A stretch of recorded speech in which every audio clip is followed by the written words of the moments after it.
भगवान शिव बताते हैं असली दुख क्या होता है। आज मैं आप सभी को भगवान शंकर की बड़ी ही अद्भुत कहानी सुनाने जा रही हूँ। एक बार भगवान शिव पृथ्वी लोक पर भ्रमण करने के लिए गए तो उन्होंने एक युवक को देखा। वह युवक ईश्वर को दोष देता जा रहा था। वह अपने जीवन से निराश था, दुखी था। यह सब देखकर भगवान शिव एक महात्मा का रूप धारण करके उस युवक को असली दुख के बारे में ज्ञान देते हैं। तो चलिए इस कहानी के माध्यम से समझते हैं कि असली दुख क्या होता है। अगर आप यह कहानी सुन रहे हैं तो पूरा सुनिएगा। इस कथा को आधा अधूरा छोड़कर जाने की गलती मत करिएगा, क्योंकि इस कथा को सुनने वाले को मन चाहे फल की प्राप्ति होगी। इस कथा को पूरा सुने। आप शिव भक्त हैं तो भोलेनाथ का अनादर न करें। कमेंट में ओम नमः शिवाय या हर हर महादेव अवश्य लिखें। सुख और दुख एक ही सिक्के के दो पहलू हैं। सुख और दुख हमारे जीवन में लगातार आते ही रहते हैं और हमें लगता है कि हमारे जीवन में हजारों दुख है, हजारों समस्याएं हैं। लेकिन अगर आप वास्तविक तौर पर देखें और अगर आप इस बात को अच्छी तरह से समझें तो आप यह समझ पाएंगे कि हमारे जीवन में केवल एक ही दुख होता है। और वो कौन सा दुख है और उस दुख का निवारण क्या है, उस दुख का समाधान क्या है, हम यही जानने की कोशिश करेंगे इस कहानी के माध्यम से। एक समय की बात है, एक गांव में एक व्यक्ति रहता था। उसका नाम हरिहर था। वह बड़ा आलसी था और अपने जीवन से बहुत निराश था। उसका कारण यह था कि उसने अब तक अपने जीवन में कुछ भी हासिल नहीं किया था। वह कुछ भी नहीं करता था। उसके घर वाले भी इस बात से बहुत परेशान रहते थे। वह चाहते थे कि वह बाहर जाकर कुछ अच्छा काम करे, कोई अच्छी नौकरी करे, लेकिन वह उनकी एक नहीं सुनता था। उसके घर वाले दूसरों का उदाहरण देकर उसे ताने मारते थे, उसे तरह तरह की बातें कहते थे, लेकिन उसे कोई फर्क नहीं पड़ता था। जबकि उसके सारे मित्र कामयाब हो चुके थे। कोई अच्छा व्यापार कर रहा था तो कोई अच्छी नौकरी कर रहा था, जिस कारण जब भी वह लोग मिलते तो वे लोग अपनी बढ़ चढ़कर बड़ाई किया करते थे। लेकिन हरिहर कुछ करता नहीं था, जिस कारण जब भी कोई उससे पूछता कि तुम क्या कर रहे हो तो वह कुछ करता तो था नहीं। इसलिए वह हमेशा सबसे केवल एक ही बात कहता था कि मैं कोशिश कर रहा हूँ, लेकिन उसकी कोशिशों का कोई भी फल किसी को नजर नहीं आ रहा था। देखते ही देखते अब ऐसा समय आ चुका था कि हरिहर सभी से मुंह छुपाता रहता था, ताकि उससे कोई यह ना पूछ ले कि तुम क्या करते हो।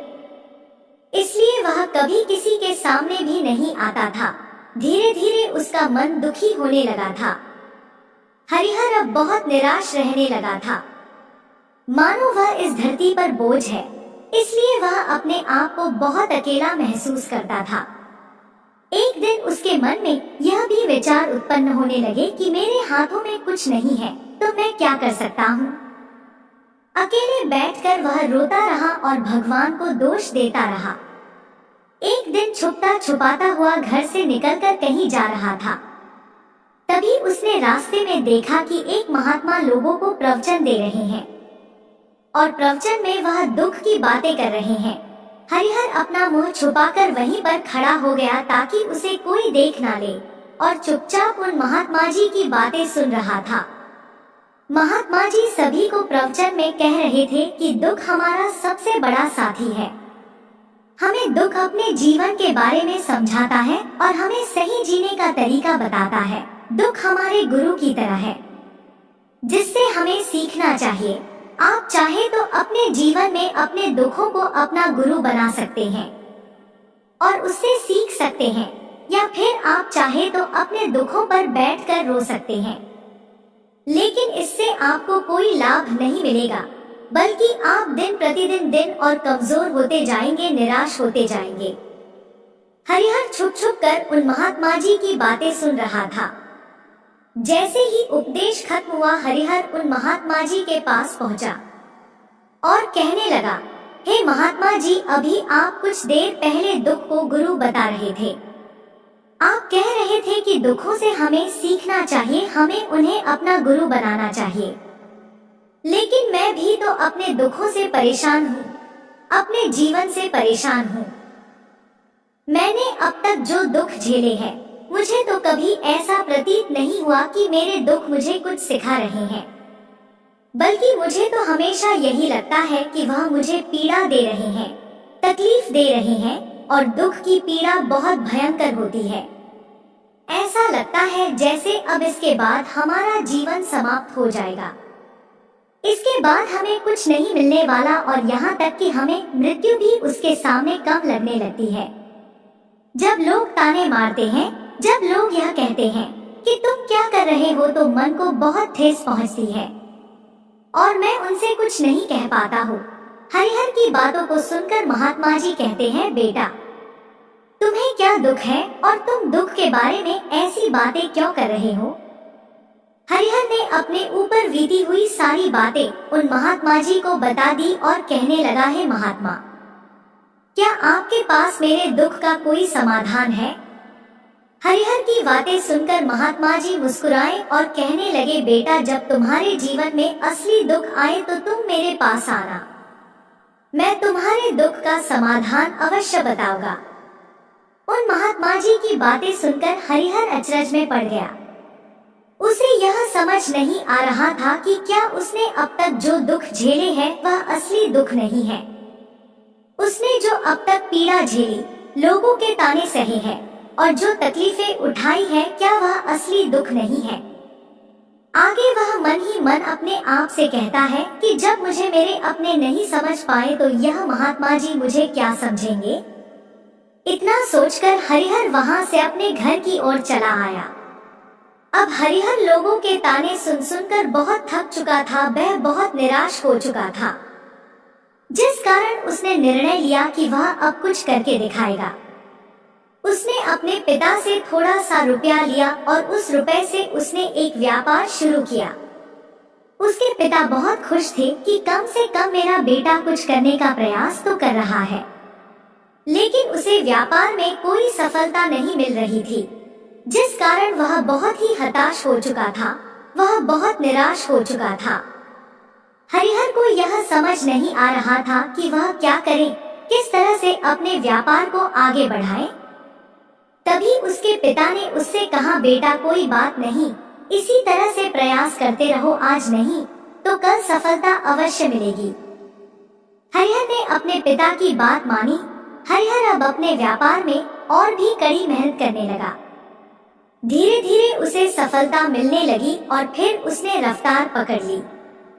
देखते ही देखते केवल 2 साल के अंदर वह एक बहुत बड़ा व्यापारी बन गया। अब उसके पास धन दौलत की कोई कमी नहीं थी। जो लोग हरिहर को पहले ना पसंद किया करते थे, वही लोग अब उसे पसंद करते थे, उसकी चिंता करते थे, उसके कार्यों की सराहना करते थे। उसके माता पिता भी अब अपने बेटे से बहुत खुश थे और उसकी सफलता से अत्यंत प्रसन्न भी थे।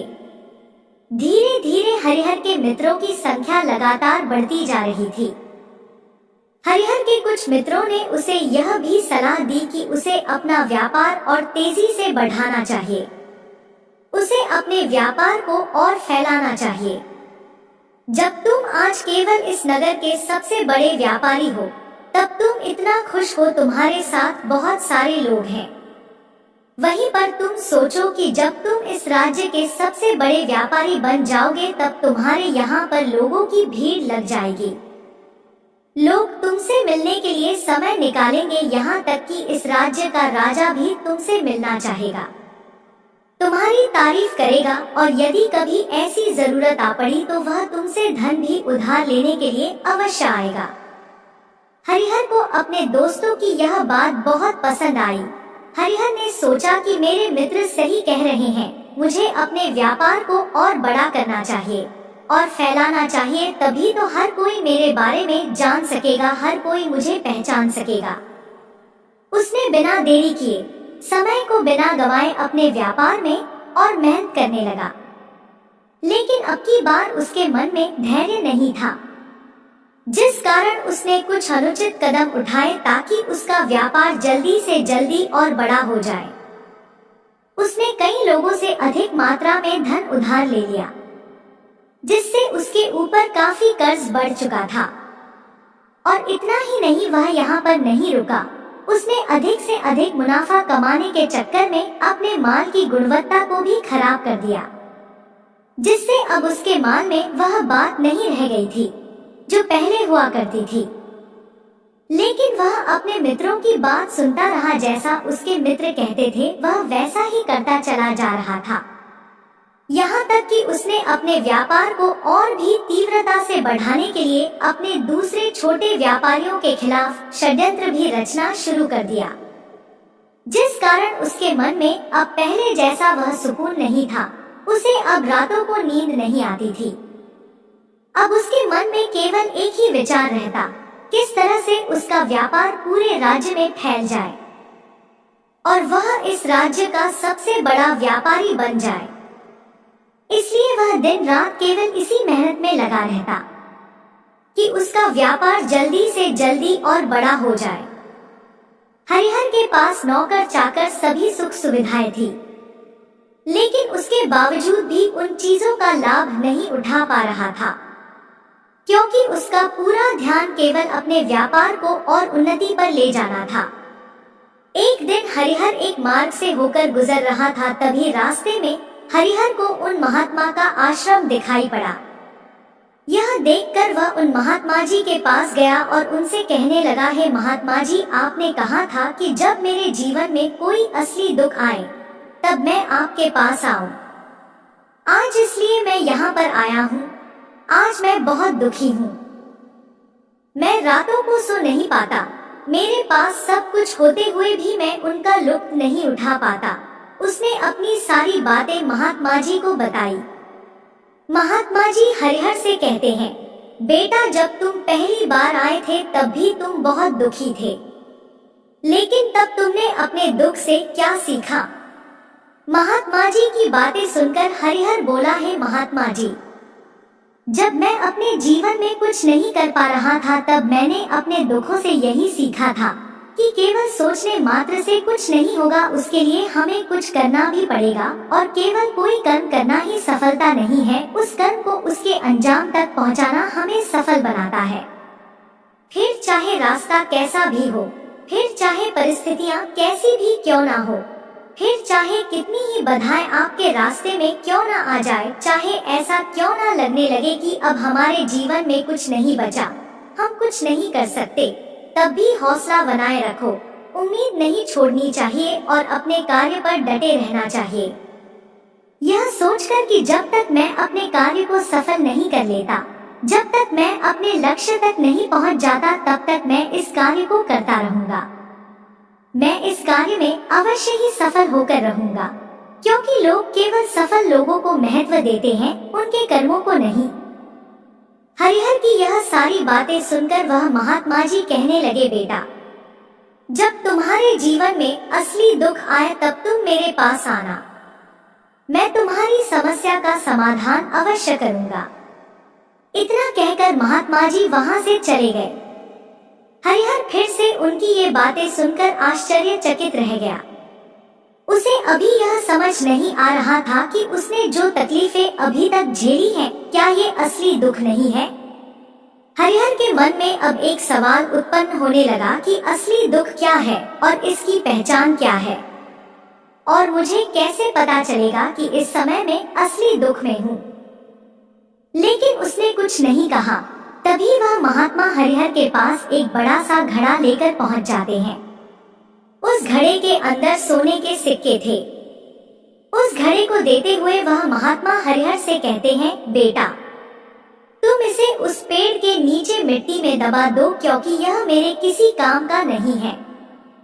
जब मुझे इसकी जरूरत पड़ेगी तब मैं वहां से खोद कर इसे निकाल लूंगा, लेकिन अभी के लिए इसे वहां पर मिट्टी के नीचे दबा दो। हरिहर ने महात्मा जी की बात मान ली और वह घड़ा मिट्टी में दबा दिया। इतना सब करके हरिहर उन महात्मा जी को प्रणाम करता है और वहां से वापस अपने घर की ओर लौट जाता है। धीरे धीरे समय बीतता गया। समय के साथ साथ हरिहर व्यापार में और भी ज्यादा उन्नति कर चुका था, लेकिन माल की गुणवत्ता अच्छी न होने के कारण अब उसके व्यापार में घाटा होने लगा। और धीरे धीरे ऐसा समय आया कि उसका व्यापार पूरी तरह से चौपट हो गया। अब उसके पास कुछ नहीं बचा था।